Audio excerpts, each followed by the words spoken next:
Hi friends, Padmas mini കിച്ചണിലേക്ക് എല്ലാവർക്കും സ്വാഗതം. ഞാനിന്ന് മലയാളികളുടെ സദ്യയിലെ സൂപ്പർ പൈനാപ്പിൾ പുളിശ്ശേരിയാണ് ഉണ്ടാക്കുന്നത്.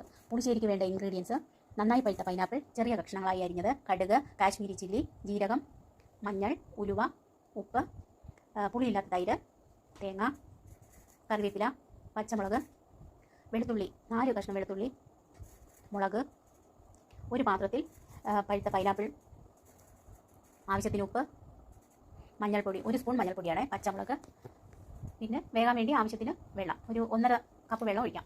എന്നിട്ട് അടച്ചു വെച്ച് വേവിക്കുക. വെന്തതിന് ശേഷം 1/2 കപ്പ് തേങ്ങ നന്നായിട്ട് അരച്ചത് ചേർക്കുക. കുറച്ച് വെള്ളവും കൂടെ നമുക്ക് അതിലോട്ട് ആഡ് ചെയ്യാം.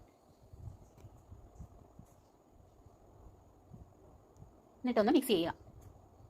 എന്നിട്ട് നമ്മുടെ ഫ്ലെയിം കുറയ്ക്കുക, ചെറുതായി ഫ്ലെയിം ചെറുതാക്കുക. തേങ്ങ നന്നായിട്ട് തിളച്ച് പൊങ്ങാൻ പാടില്ല. പുളിയില്ലാത്ത തൈര് കൂടെ ചേർക്കാം.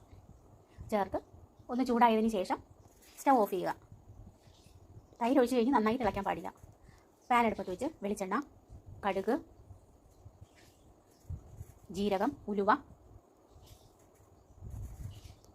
എന്നിവ ചേർത്ത് ഉലുവ, കടുക്, ജീരകം ഇവ പൊട്ടുന്ന സമയത്ത് വെളുത്തുള്ളി ചേർക്കുക. കറിവേപ്പില, വറ്റൽമുളക് മുറിച്ചിട്ടത് എന്നിവ ചൂടാക്കുക.